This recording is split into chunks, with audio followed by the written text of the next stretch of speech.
Blessed are the poor in spirit, for theirs is the kingdom of heaven. Blessed are those who mourn, for they will be comforted. Blessed are the meek, for they shall inherit the earth. Blessed are those who hunger and thirst for righteousness, for they shall be satisfied. Blessed are the merciful, for they shall receive mercy. Blessed are the pure in heart, for they shall see God. Blessed are the peacemakers, for they shall be called sons of God. Blessed are those who are persecuted for righteousness' sake, for theirs is the kingdom of heaven. Matthew 5:3-10, English Standard Version. For God so loved the world that he gave his only Son, that whoever should believe in him should not perish, but have everlasting life. John 3:16, ESV. The cup of wrath, in the similitude of a medieval Irish folktale. Once upon a time, on an isle in the midst of the waters, there lived a king of the land of Moravia. It was a green land, with regular contact with the surrounding realms, covered in shrubs and trees that the foreigners brought with them to beautify the island. This king had no son, but one daughter named Penelope. She was a fine maiden, with long, rich hair the color of strawberries, and eyes as green as the hillside on which her father's palace was set. Now in due course the time came for Penelope to be married, and suitors were called from all the surrounding realms and isles to seek her hand. But though the richest and noblest lords and knights came from all round, even after months of countless pleas, treaties, and beseechings, none pleased her, for so it was the custom in Moravia, that only those with whom the princess was pleased to dwell would carry the new house name. Finally, after 6 months, the king was about ready to give up, fearing all hope was lost for his dynasty. Then, unexpectedly, a man came to Cole wearing a purple robe, and preceded by a royal entourage. Now in those days, none but the royal family and their vassals could wear purple. Nay, not even the guards and servants could be seen in such a hue. The man himself, when he was presented, had a sharp black goatee and a quick eye. "Who art thou, sir?" the king asked, eyeing the visitor with mingled confusion and suspicion. "O king, may thy days be long," quoth the visitor with a slight bow of the head, an unusual move for a commoner. "I am Lord Vespasia of the land of Arlan, or yonder mountain Krieg. I come to seek the fair Penelope, that my realm may be long of days." The king frowned. "Messengers have I sent unto all the realms on this isle, yet this Arlan be new unto mine ears." "Aye, indeed it would be, for it is but a mere 3 months of age," quoth Lord Vespasia, inclining his head in obeisance. "And would that I had sent a delegation ere now, but alas, I had none. As it is, I must beg thy royal pardon." Slowly the king nodded his head. "I shall send some of my servants home with thee to see thy land, if indeed thou speakest the truth." "Indeed I do, thy majesty, and by this truth I seek to entreat thy daughter, that my kingdom may be long of days." The king nodded. "Knowest thou not that mountain Krieg be high and severe? A union betwixt my land and thine may prove difficult. Nay, knew I not e'en that roads ran that way?" "Aye, thy lordship, they be new, and rough as the way thence they go. But please, let not thy majesty see fault with thy servant, based on such trivialities as geography. Yea, as a token of my goodwill, I have brought gifts unto thee, and for thy pleasure, and for the fair Penelope." "And of the fair Penelope." "Indeed," quoth the king. "Come, she waiteth in her gardens. Knowest thou the customs of the land?" Indeed, thy headship, for I lived here nigh a short time ago." So the king arose and led Lord Vespasia through the palace to the back gardens, where Princess Penelope was in repose, bathing in the fragrances of the flowers, both domestic and foreign. And Lord Vespasia beheld her, and indeed she was very beautiful. Her red hair spilt o'er the bench on which she lay, and her eyes stared dreamily into the azure blue. And Vespasia beheld her, and lo, he was smitten with her.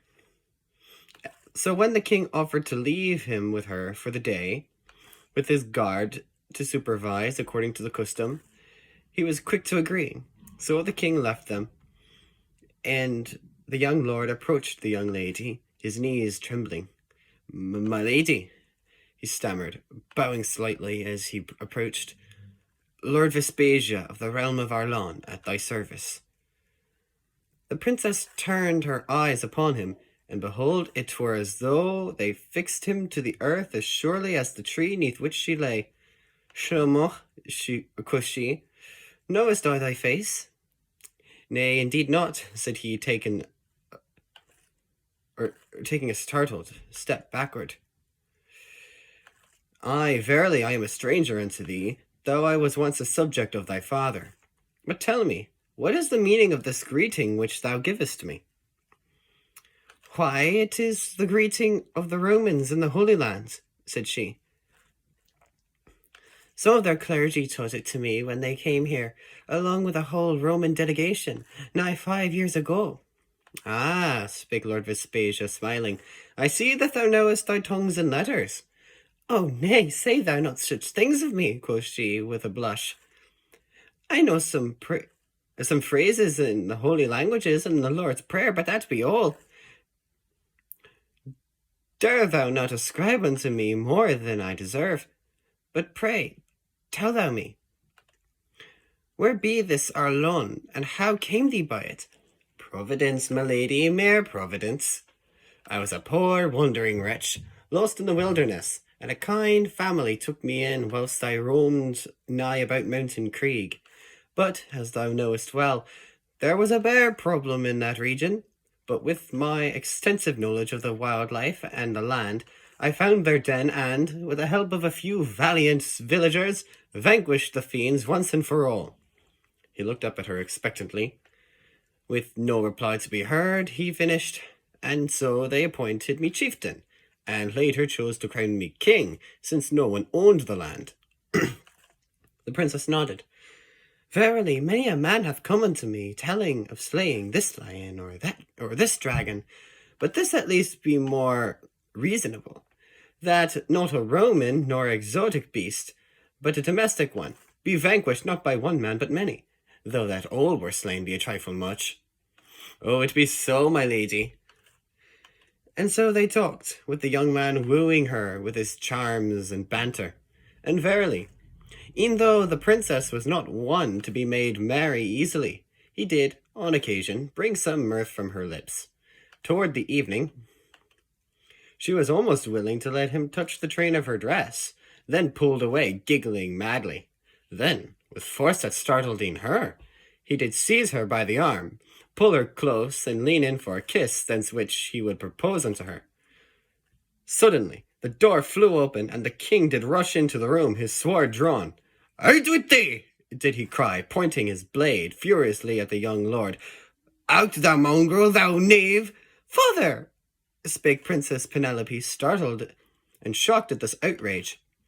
"What means this, to torment this fair man so?" "Fair man!" spake the king derisively. "A fair man indeed, if one may call him so. Pah! Thou canst fool me not, thou son of devilry. For made I inquiries of thy land, and they told it unto me that ere thou became this fair Lord Vespasia, thou were, yea, still art by my reckoning, the foul rebel Denali O'Clery, who were to be hanged nigh upon 5 year ago. Aye, but thou didst escape the bar, then found thee a couple in their shack, and did smite them dead, and seize the village which there dwelt. The people live in fear of thee, and I'll not have my house be joined unto such a vile legacy as thine. Nay, e'en if all the Holy Land and all that were in it were offered me, I'll not have thee touch my daughter, nor be seen within 20 stones' throws of her as long as I live. Denali stood to his feet, putting his hand on his sword hilt. Thou hast made a grave error, quoth he, glaring malevolently at the king. If there be any mistake, the king made stony reply, it be that I had not smote thee ere now, yea, that I not have thee smitten here and now, but for the sake of my daughter, for she be a pure woman. Now return thee to thy land, and ne'er show thy face here again. And so the rogue left, and yet another suitor was lost, and more men came in to inquire of her, but none would satisfy. One day, about a week hence, whilst in repose in her gardens, she called her handmaid in order to ask for a fire to be kindled and some tea to be made for her. Later that evening, she complained of blurred vision and drowsiness, and her father did put her to bed. The next day, her bowels were so sore she could not rise from her bed, such that she did groan for misery. Immediately the king sent for physicians of all the realms on the isle, and though, like the suitors, they came one after another with their tools and ointments, none made a difference. Finally, after the last man had gone, the king cried out in desperation to his page, "Oh, be there a way that my daughter can be saved?" "If a physician cannot help her, sire," quoth the page, "perhaps a clergyman can. But there be one man left who hath not shown himself ere now." "Verily?" quoth the king, confounded and excited both. "What be his name?" "Mark, my lord, of the Pending Way." The king frowned. Why would he answer not my summons? "Well, sire," quoth the page, "it is said in his parts that he be a competent physician, but most say he useth methods most alien." The king let loose a hopeless sound. "By this time I would do all but sorcery and devilry to heal her now. Send a boy down to his house and summon him hither at once." "Aye, my lord." So off the boy went, and came round the southwest side of Mountain Creek. Now the man he sought lived alone, his means humble but for the locals who called upon him for aid. On that even, he was sitting in his front room, checking his records, when came there a knock hard at the door. "Aye?" queried Mark, looking up. "Who calls?" "The messenger of the king," came the reply, "and he doth bid thee to come at once." "Verily?" Mark made ask, excited. "For what cause?" The boy sighed at the man's impudence. "For a cause of great urgency to his majesty, and of great wages unto thee. Now, if thou pleaseth, come thou with me at once with thy tools." "Yea, I come, good lad." So he came, and arrived at the castle by nightfall. "Thy majesty," quoth Mark, bowing low before him, "they bade me come, and hither I am, and 1,000 sorrows for not arriving ere now. Had I known my services were of need, I would have come the sooner." "Have I sorrow enough without thine?" quoth the king gravely, his countenance ashen, "and whate'er price thou namest, I shall give thee." Then he stood and gestured in agitation after him. "But come thou at once, and see my daughter in her wretched state, lest she die." "Pray, my lord," spake Mark as they went, "canst thou tell me thence this illness came upon her, and by what means?" "Thence? Aye, 'tis been but 2 days hence." "But if knew I how, verily would I have called not upon thee." "Aye, sire," quoth Mark as they entered the lady's gardens, whither she lay in a most miserable repose. Now when Mark lay eye upon her, behold, she was very beautiful, but troubled, as a pony whose elegance be hindered by the briar in which she be snared. Suddenly all thoughts of riches left his mind, and turning to the king with misty eyes, he turned and spake, "Sire, I'll get me to work at once, if thou canst tell me thy daughter's movements of late." "Well," quoth the king, "for these past 6 months she hath been most engaged with seeing suitors from all across the isle, but have found favour with none. None, sire? Queried Mark ere he could stop himself. At the king's look, he quickly added, Forgive thou me, my lord, I only meant thy daughter's countenance be. I comprehend not that she. Nay, the fault be not in her, I hope, but in her suitors. But I, in troth, one didst catch her attention, but he be a rebel and a scoundrel, so cast I him out. Ah, quoth Mark, his eyes widening with apprehension as his gut dropped with terror. When did this mongrel appear? The king held silence at this, for verily he as now saw no difference in quality between Mark's countenance and Denali the rebel's character. At length he gave answer, Not more but 9 or 10 days ago. And thou sayest that she be ill but 2 days, sire? Aye, and quite sorely too. And what signs hath her condition wrought? She complaineth most of blurred vision and weariness, but this after a hot summer's day in the gardens.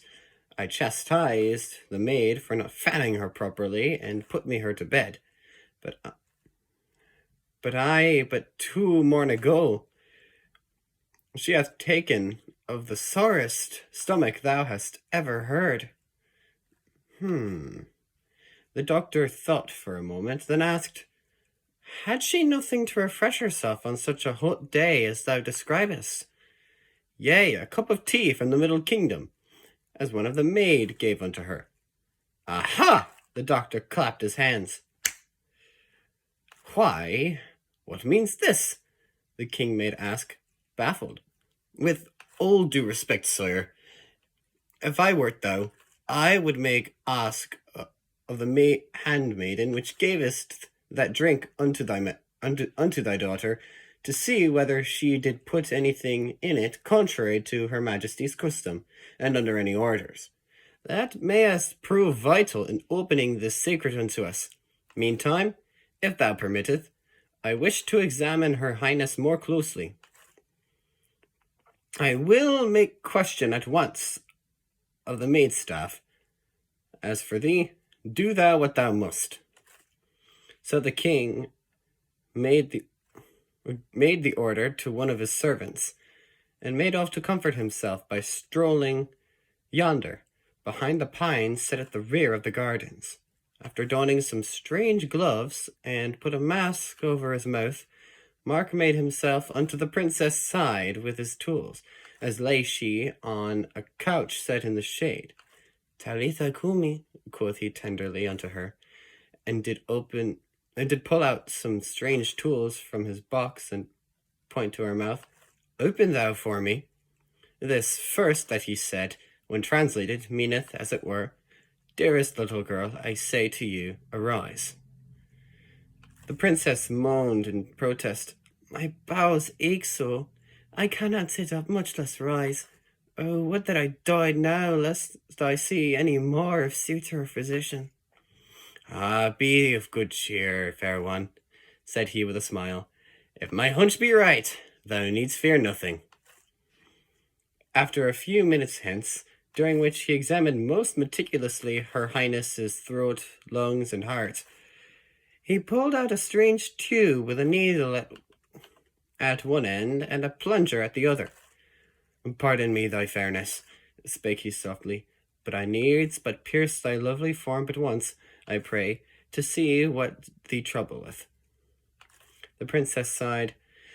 Nay, I fear that if I lose but 1 drop more of my humours, there may be none left. Humours? The man laughed. These men who hath examined thee be blind men leading blind beggars.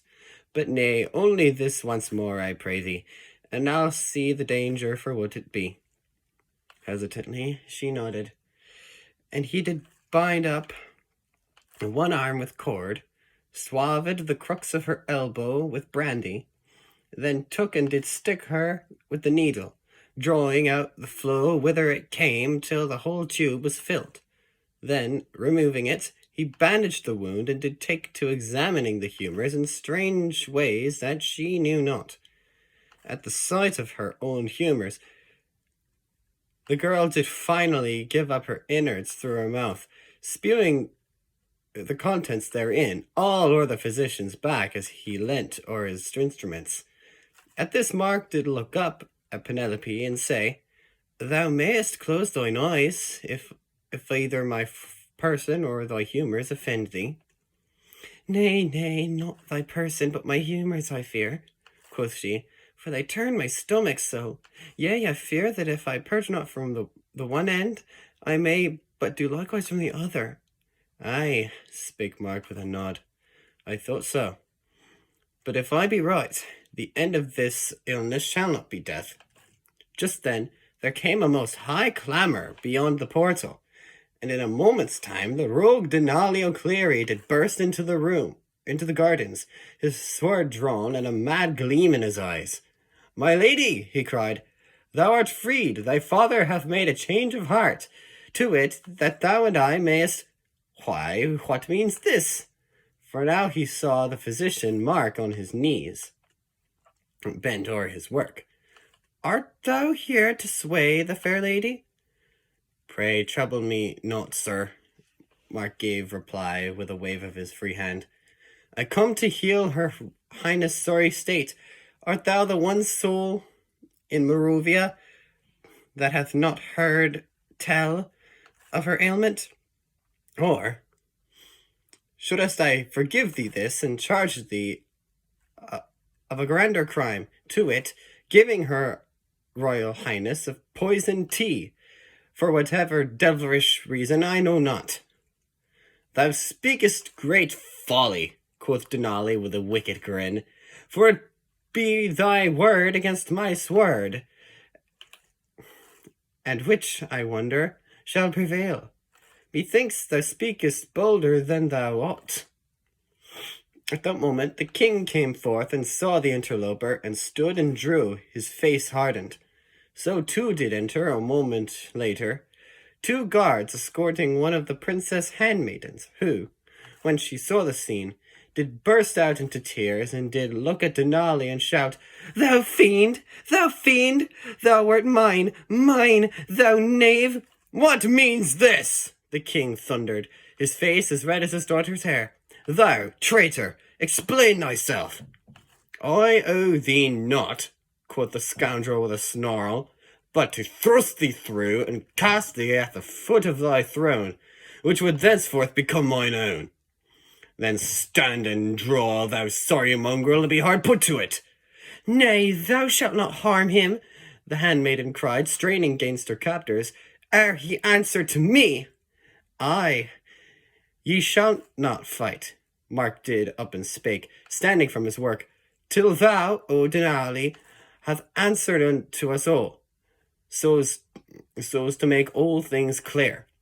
So, turning upon the rogue, Mark spake thus, If thou value thy life before God, gird up now thy loins like a man, and answer thou me none but the truth. Didst thou poison her royal majesty? Denali snarled, then sneered, and at length did say, Nay, not I, but this maiden did this deed for me, on promise of matrimony. Thou liar, thou dog! The maiden shrieked. Thou didst never intend to wed me, I see now. And how did you conspire so? Mark asked, ignoring the maiden's hysteria. With leaf and berry of mistletoe, which I kept hid neath mine own mantle, and did give to the maiden upon my farewell, telling her in 9 days' time to mix them with the lady's tea, for knew I that the solstice would be a high day, so that she would cease from suiting till I did gather forces enough to storm the castle and liberate mine bride. So thou knowed that mistletoe 'twould last naught but 3 days, and narrowly to death?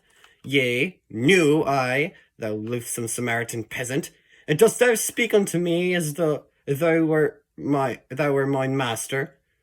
Thou hast no master but he who made thee, and it be with he that thou shouldst tremble. For my lord the king canst but destroy thy body, and have I small doubt that he will. but thou shouldst truly fear him who canst destroy body and soul together in Hades.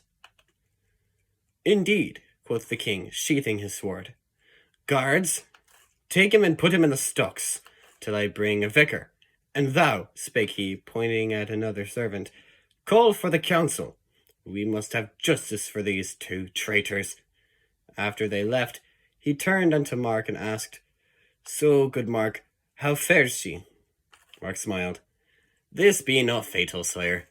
Simply have her drink none but water for the next few days, to cleanse her innards, and all should be well. And forbid her not to purge from one end or another, for the illness must run its course. But as I say, follow my cleanse, and she'll be well before thou knowest better, my lord. Thou dost all things well. How ever can I thank thee, good sir? Name the thing, and it shall be thine. At this Mark's countenance turned earthward, and he was still for a time, but at length he did clear his throat and nervously start, Thy Majesty, I be not good, for none is good but God alone. And dare I not ask for more than what thy grace and mercy mayest prevail upon me? And yet I fear that this my request may be o'er thy head in scope and scale. Aye, if 'twere me, aye, verily, if it were me, if it were I, wouldst I hardly wish to grant it either? Thou hast only to name the thing. Thou hast only to name it, and it will be thine. Mark took a deep breath, and then spake. I am a humble man, sire, a servant of the people and of the God of the Judeans and Messians, them being the Jews and the Christians, you see, sire. And now he lived with more than me mother and father, who came unto thy realm from the Holy Land, but with none the wealth that merchants of such regions ought to have. Yet silver nor gold covet I not from thee, but only this, to it, that thou wouldst have mercy upon me, and not be offended, that I may have thine daughter as a wife unto me, and that this my service, my richest and finest worldly good, be my dowry unto thee. All in the company held still for a time, or for a long, arduous moment.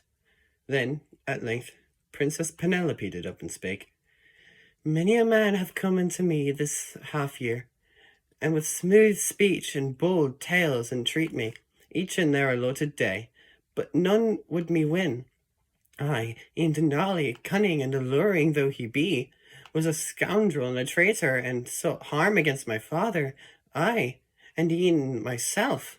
But thou, in thy kindness, didst endure this mine illness but for a few moments, and though thou didst not make me laugh aloud, my laughter be as it were within my soul, e'en in my misery, and did open the secret unto my father and I.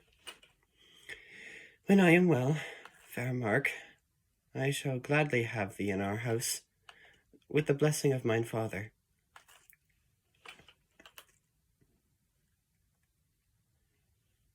After length, the king took a deep breath, bowed his head, and spake, See I know that I were in grave error about thee. Though thy countenance and person be poor, yet thy heart and soul be rich as Constantinople herself, and for that thou hast helped us so, and won the approval of this my daughter.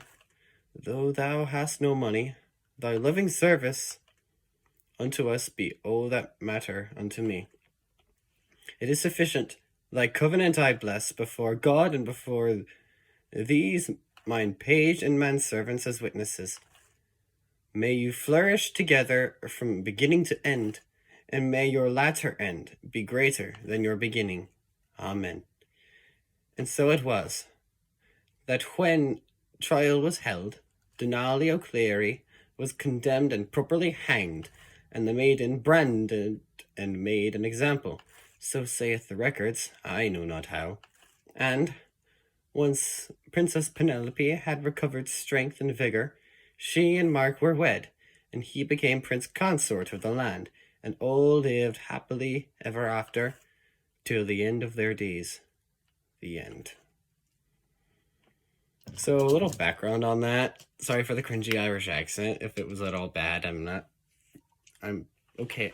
I guess I'm pretty good at accents, but I'm not perfect. I'm not very well studied in all of these sorts of things. But how that came about was for my forensics and genetics class, we did a unit on toxology or toxicology, however you say it. And I just realized my camera was probably off center that whole time. Oh well, I'm not gonna redo it right now. Anyway, we had to write a fairy tale where a hero saves a maiden from a poison from a villain, so I decided to write that down. I kind of imagine it being on like somewhere either around, on an island near Ireland or maybe somewhere on Ireland when it was still kind of in its fractured kingdom state. For whatever reason, the date I had in my head, it was, I can't remember if it was 568 or 586 AD. No, Domini. And yeah, I just thought I'd upload this. Someone I wanted to send it to, but I figured I'd just make a video upload of it too. So, yeah. But even more important than this story is the fact that there's a God who heals. And I don't mean in like the creepy or like fake way that people like Todd White or Kenneth Copeland do it.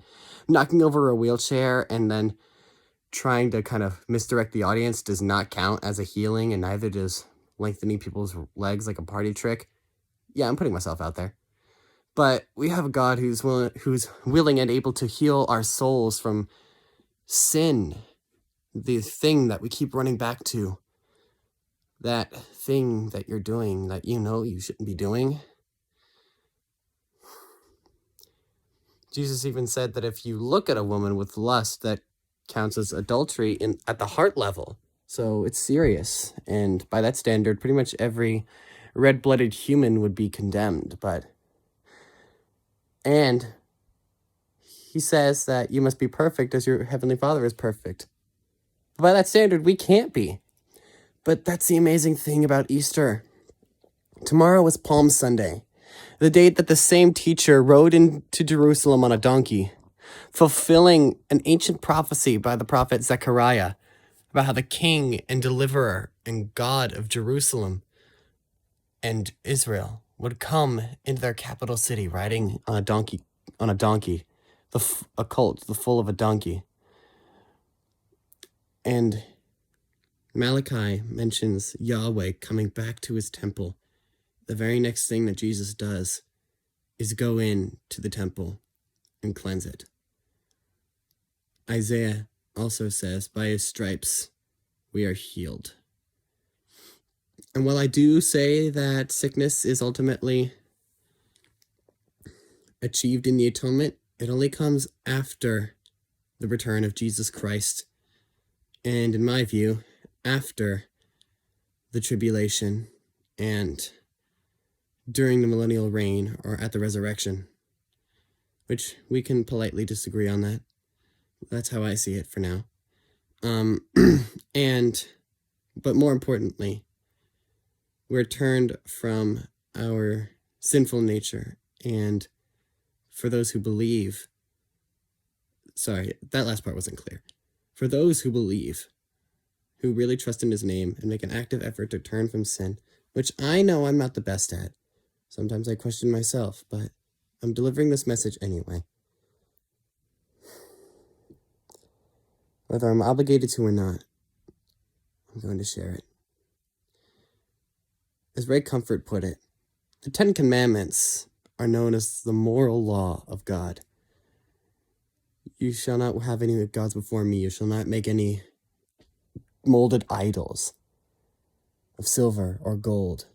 And nowadays it could be of TV or TV time or of illicit content. I'm not going to use the word because I don't want to get banned or age restricted on here any more than I have to.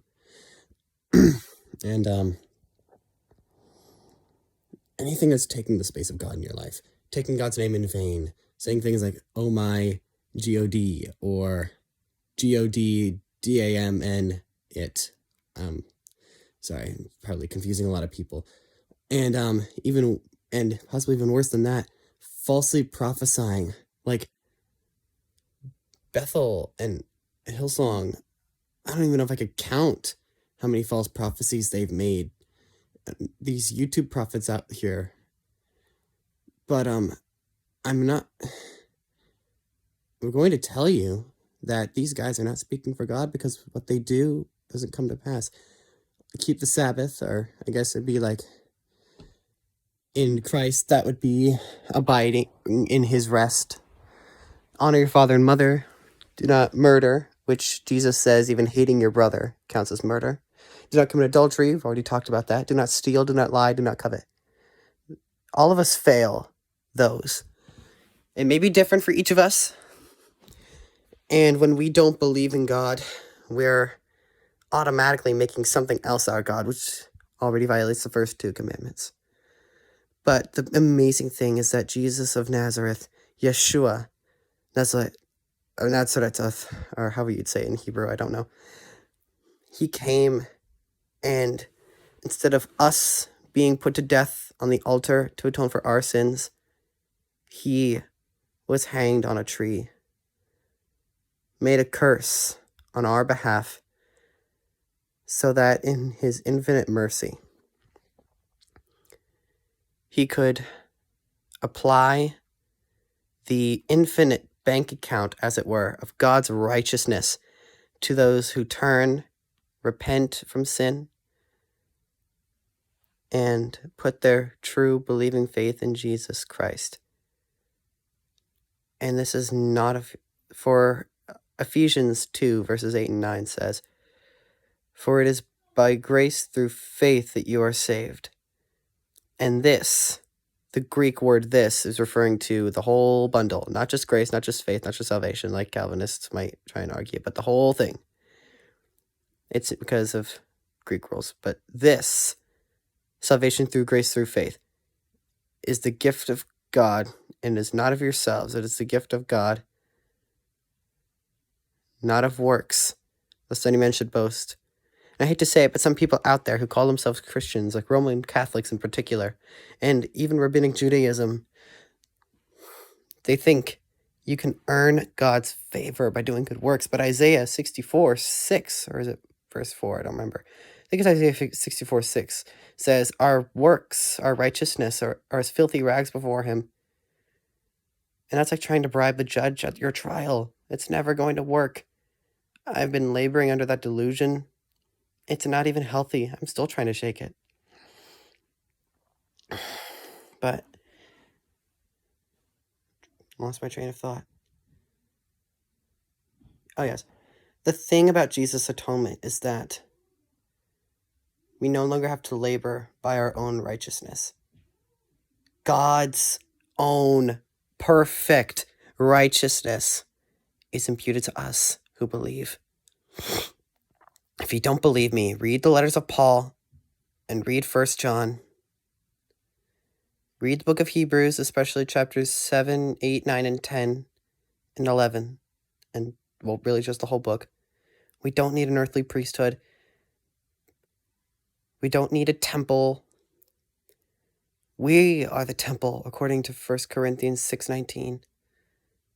We are the priests, according to 1 Peter chapter 2, verses 5 and 9. We can go directly to God. Works do please God when done in faith. And ultimately, our works are the proof that we even are saved. Because if you say you believe but you don't have works, that's no good. James says your faith is dead. But they don't produce faith. They're an outgrowth of faith. And without faith, doesn't matter how many doors you knock on. Doesn't matter how many people at a homeless shelter you help out. Doesn't matter how many times you go to Mass or eat the Eucharist, partake of the body and the blood. How many times you help your friend with your homework or mow his lawn or retweet something you think is really important on Twitter. I know, I keep finding myself thinking this, like, oh yeah, God will be impressed by this. No. It doesn't work that way. And I need to get it through my own stubborn skull, too. But he is truly willing to heal our spiritual deadness. We can't get to God on our own. Here's the thing, every other religion, Hinduism, Buddhism, Rabbinic Judaism, Islam, I could go on a whole soapbox about Islam, but I'm not going to here. Even secular liberalism, yes, has to reach up to try and find a higher goal, latch onto it, and climb the ladder. And if you misstep on one thing, you start all the way over again. This even applies to Roman Catholicism, mortal and venial sins. Those of you who know some Catholic theology know what I'm talking about, and if you don't, look it up. I have a download of the Council of Trent. Myself, I haven't read it all, but I've read the canons on justification, and I've read some of the canons on the Eucharist, I believe, and some of them are pretty telling. But the thing about biblical Christianity is that God extended the ladder, Jacob's ladder, on which the angels ascend and descend, down to earth, that if we cling to him, just rest in what he has done, we will be saved through him. Now to any skeptics out there, Jews, Muslims, atheists, if you don't believe what I'm saying, read the Bible for yourself. Read the New Testament. In fact, I'm extending a special challenge to Jews, and I have one Jew in particular in mind. By the way, for the record, I love the Jews. I'm 1.6% Ashkenazi, and I almost wish I were more. But that's not important right now. And I've heard this story. If you're truly sincere, if you're seeking, if you're looking, Holy Week is a great time to start. Read the Old Testament. Read Genesis. Through the, almost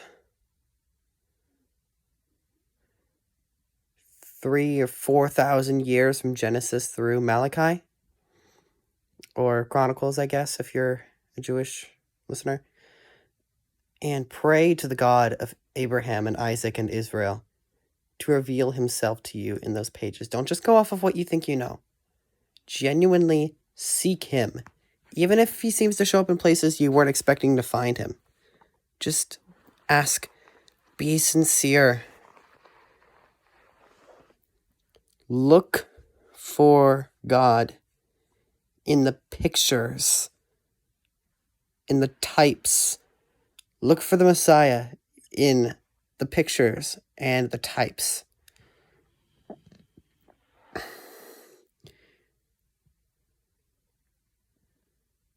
I hope that he would open your eyes by Easter, but I understand if God takes his time. If anyone finds what they're looking for, or if God opens your eyes and reveals something to you you weren't expecting, please hit me up in the comments section, or on Twitter at Caden Hooks, or on Truth Social at Caden H. Caden is spelled C-A-I-D-E-N, and Hooks is H-O-O-K-S. Hit me up. I'd actually kind of prefer it in the comment section because I can access those. But hit me up there and tell me about it. Maybe if I get enough of them, I can make a video about it in May or June or however long it takes. Anyway, I've gone on long enough. Take care. Shabbat Shalom, although it's probably only Shabbat in the Eastern Hemisphere by now. And God bless you. And in advance, happy Palm Sunday, Holy Week, Passover, and Good Friday, and Easter, Resurrection Sunday. Most important event in human history takes place in 8 days. God bless you. Stop recording video. Button.